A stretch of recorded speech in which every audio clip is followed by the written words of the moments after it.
정직한 소리, 깨어있는 소리. 여기는 동서대학교 방송국입니다.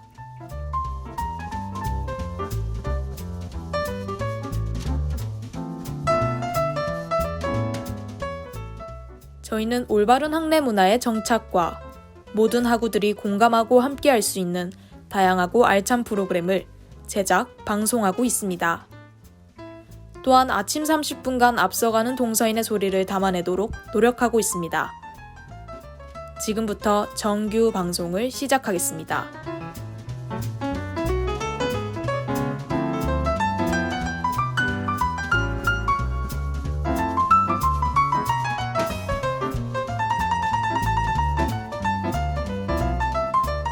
정직한 소리, 깨어있는 소리.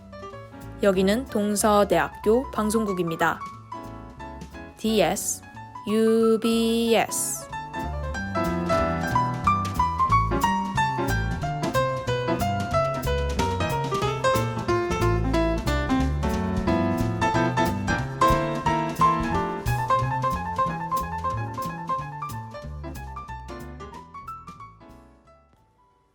성공하는 사람들은 다르기보단 더 생각한다 라는 말이 있는 거 아시나요? 청취자 여러분들에게 제가 질문을 하나 드리겠습니다. 여러분들의 꿈은 도대체 무엇입니까? 여러분은 지금 왜 공부하십니까? 지금 이 라디오를 듣고 있는 대부분의 학생들은 이렇게 대답할 거예요. 나의 꿈은 의사가 되는 거예요. 나의 꿈은 검사가 되는 거예요. 나의 꿈은 CEO가 되는 거예요. 그런데 여러분들 착각하지 마십시오. 그건 여러분들의 꿈이 아닙니다. 그것은 그냥 직업일 뿐이죠. 여러분들의 꿈은 명사여서는 안 됩니다. 여러분의 꿈은 동사여야 합니다. 내가 CEO가 돼서 뒤에 오는 사람들을 위해서 내가 무엇을 할 것인지 이야기할 수 있는 게 여러분의 꿈이어야 합니다. 내가 검사가 되어서 불의를 위해 무엇을 할 것인지를 이야기하는 것이 꿈이어야 합니다. 여러분들은 명사의 꿈이 아닌 동사의 꿈을 꾸셔야 합니다.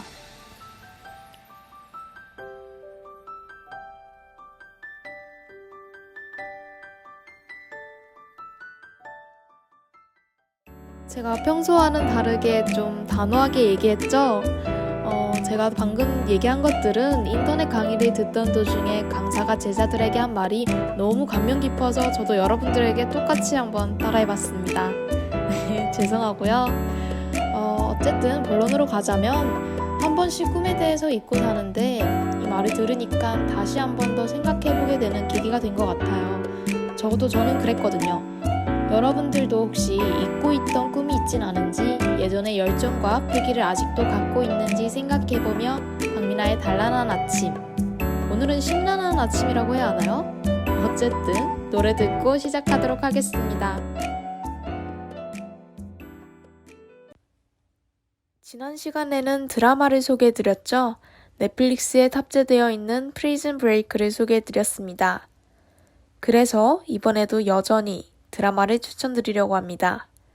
최근에 시즌2를 공개했던 좋아하면 울리는인데요. 이번에 추천하는 것은 여성분들에게 인기가 많을 것 같습니다. 장르가 로맨스거든요. 이는 넷플릭스에서 제작한 것으로 기존 웹툰에 있던 것을 드라마화하여 만든 것인데요. 간단하게 줄거리를 설명하자면 좋아하면 울리는에 나오는 세계에는 좋아알람이라는 앱이 있습니다. 그 앱은 좋아하는 사람이 반경 10m 안에 들어오면 알람이 울리는데요. 이 앱으로 인해 사랑을 시작하는 계기가 만들어지지만 역효과로 질투와 시기로 다툼이 벌어지기도 합니다. 알람이 울려야 사랑인 이 세상에서 좋아알람을 울릴 수 없는 여자와 그녀의 마음을 알고 싶은 두 남자의 순도 100%를 담은 로맨스 드라마입니다. 황선우 역을 맡은 송강은 이 드라마로 인해 많은 팬들이 생기기 시작하고 매 시즌을 기다리게 만듭니다. 저도 평소 강아지처럼 생긴 상을 별로 좋아하진 않는데 이 드라마를 보면서 저도 가슴앓이 중입니다. 송강뿐만이 아닌 이혜영 역을 맡은 정가람 또한 서브병을 앓게 하고 있는데요. 저는 개인적으로 1화 마지막에 나오는 키스신이 너무 인상 깊었어요. 사실 제가 조금 유교걸이거든요. 아니 좀 많이? 네, 유교걸입니다. 그래서 사귀지도 않는데 손잡고 뽀뽀하는 게 전혀 이해가 가지 않고요. 사귀더라도 손잡는 데만 일주일 정도? 일주일 이상 걸리는 것 같아요. 지금 에이 거짓말하고 있네 라고 생각하시는 분들이 많을 것 같은데요. 사실입니다. 그래서 이 드라마에서 남녀가 아무 사이도 아니고 말 한번 제대로 섞어보지 않은 상태에서 더군다나 여주인공은 남자친구까지 있는데 키스를 한다는 게 좀 놀라웠습니다. 하지만 송강의 잘생긴 얼굴 덕분인지는 모르겠지만 그 키스할래 라는 대사부터 설레게 만들더라고요. 저의 유교적인 생각을 깨는 드라마였죠. 청취자 여러분들도 이 드라마를 보게 된다면 분명 반하실 거예요. 드라마의 소재가 조알람이라는 신기한 앱으로 일단 호기심을 자극하고 호기심에서 설렘으로 바꿔주는 그런 드라마인 것 같습니다. 연애세포가 살아나길 바라는 모든 분들에게 추천하고 싶습니다. 박미나의 단란한 아침에서 추천해드린 드라마를 보고 저희 방송국의 인스타인 dsu.bs를 팔로우하시고 후기를 작성해주시면 추첨을 통해 기프티콘을 보내드리는 이벤트를 진행하고 있어요. 꼭 참여하셔서 기프티콘 받아가셨으면 좋겠습니다. 그럼 노래 한 곡 듣고 올게요. 브레이브걸스의 롤린.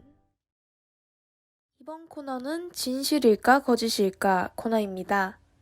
이번의 주제는 여러분들이 한 번쯤은 다들 읽어봤을 동화 백설공주에 대한 이야기입니다. 벌써 흥미롭죠? 백설공주 이야기가 실제 이야기를 바탕으로 된 것이라고 주장하는 사람이 있습니다.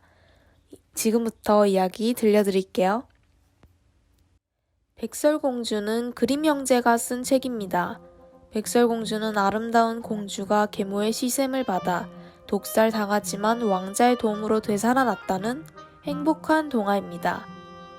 하지만 백설공주는 상상의 인물이 아닌 16세기에 실존했던 인물이었습니다. 1994년 독일의 역사학자 에크하르트 센터는 백설공주의 실제 주인공이 16세기 독일에 살았던 마르가레테라는 소녀라는 주장을 했습니다. 마르가레테는 독일에서 가장 아름다운 소녀라고 불렸는데요. 그런 마르가레테를 눈의 가시처럼 생각한 분이 계셨는데 바로 마르가레테의 새엄마였습니다. 새어머니는 마르가레테의 아름다운 외모를 질투했습니다. 아버지가 집을 비운 사이 새어머니가 자신을 살해하려는 사실을 알게 된 후 집을 나와 도망치게 됩니다. 그러던 도중 광산에서 일하던 아이들에게 도움을 받게 됩니다. 당시 광산에서는 체구가 작은 아이들을 고용하여 왜소한 체구 때문에 난쟁이라고 불렸는데요. 마르가레테는 이 아이들에게 하룻밤 신세를 지게 되고 그 후에 벨기에 브뤼셀로 가게 되는데 그때 우연히 만난 한 남자의 도움으로 목숨을 건지게 됩니다. 그는 함스부르크 왕가의 황태자 펠리페 2세였습니다. 이는 마르가레테의 아름다운 미모에 반했고 청혼까지 하는 경우가 생겼습니다. 하지만 이 소식을 들은 펠리페의 아버지는 경악했습니다. 당시의 결혼은 국가 간의 영토를 해결하거나 동맹을 맺기 위한 정치적인 사안이었습니다. 그래서 시녀를 시켜 마르가레테가 먹을 음식에 독을 탔고 결국 마르가레테는 21살 꽃다운 나이에 사망하게 됩니다. 이 이야기를 바탕으로 그림 형제가 쓴 동화가 지금의 백설공주입니다. 그런데 여기서 충격적인 주장이 제기되는데요. 백설공주의 실제 주인공 마르가레테가 사실은 희대의 악녀였다는 것입니다. 키류 미사오라는 일본 작가의 말에 따르면 친어머니를 여의인 후 아버지의 사랑을 독차지했던 마르가레테는 예쁜 새어머니가 오자 그녀의 외모를 질투했고 아버지의 사랑까지 빼앗겼다고 생각합니다. 그래서 새어머니에게 독을 바른 사과를 건넸고 독사과를 먹은 새어머니는 결국 숨을 거둡니다. 얼마 후 이를 알게 된 마르가레테의 아버지는 집에서 쫓아냈고 우연히 벨기에 브뤼셀로 가게 된 그녀는 펠리페 2세를 보게 되는데요. 그때 펠리페 2세를 유혹해 왕비가 되려고 의도적으로 접근합니다. 유혹은 성공했지만 끝내 펠리페 2세의 아버지에 의해 살해되죠. 일본인 작가는 선한 일에는 선한 결과가, 나쁜 일에는 나쁜 결과가 뒤따른다는 인과응보의 교훈을 담은 마르가레테의 이야기가 동화 백설공주의 원래 이야기라고 주장합니다. 그러나 당시 백설공주를 읽은 불모들이 백설공주의 내용이 잔인하다고 그림 형제에게 항의하여 결국 백설공주를 착하고 순수한 소녀로, 계모는 악독한 왕비로 바꿨고 계모가 백설공주를 독살한 것으로 바꿨다고 합니다. 실제 그림 형제는 백설공주를 6차례에 걸쳐 수정했습니다. 하지만 대부분의 학자들이 작가 키류 미사오의 이야기가 여러 의견 중 하나일 뿐이라고 일축했습니다. 여러분들은 어떻게 생각하시나요? 저는 아무리 생각해도 어떤 딸이 아버지를 질투해서 새엄마를 죽일까라는 생각이 듭니다. 또 직접적인 증거라고 해야 될까요? 그런 게 정확히 없다 보니 사실 믿음이 가진 않는 것 같아요. 그래도 백설공주의 아름다운 이야기에서 이런 얘기를 들으니 좀 신선한 충격으로 다가옵니다. 또 백설공주가 실화를 바탕으로 했다는 얘기는 더욱 놀라웠는데요. 이 또한 사실인지 아니면 거짓인지 모르죠? 진실일까 거짓일까 선택은 여러분들의 몫입니다. 노래 듣고 오겠습니다. 그레이스 아브람스의 21. 여러분, 혹시 친구와 지인의 차이를 아시나요? 이유 없이 만나는 사람이라면 친구, 이유가 없으면 만나지도 않는 사람이 지인입니다. 그리고 이유를 만들어서라도 만나고 싶은 사람이 있다면 그 사람은 아마 좋아하는 사람일 것입니다. 여러분들은 일상 속에서 여전히 내 행복을 챙겨주는 그 사람들과 오래도록 잘 지내고 관계를 잘 지키기를 바라겠습니다. 벌써 개강한 지 한 달이 다 되어가고 있습니다. 과제에 지쳐 있으신 건 아니죠? 사실 저는 과제의 노예가 되어 벌써 헬스케진 것 같습니다. 하지만 우리 모두 종강을 기다리며 같이 파이팅 합시다.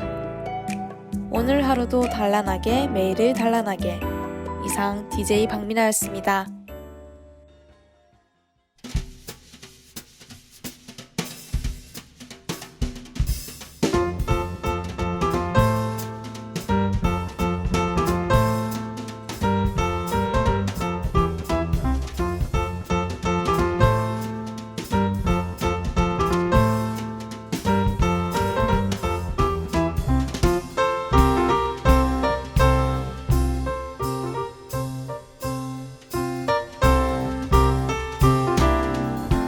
이상으로 정규 방송을 모두 마치겠습니다. 지금까지 구성 연출의 박민아, 기술의 최유정, 그리고 진행의 박민아였습니다. 정직한 소리, 깨어있는 소리. 여기는 동서대학교 방송국입니다. DS, UBS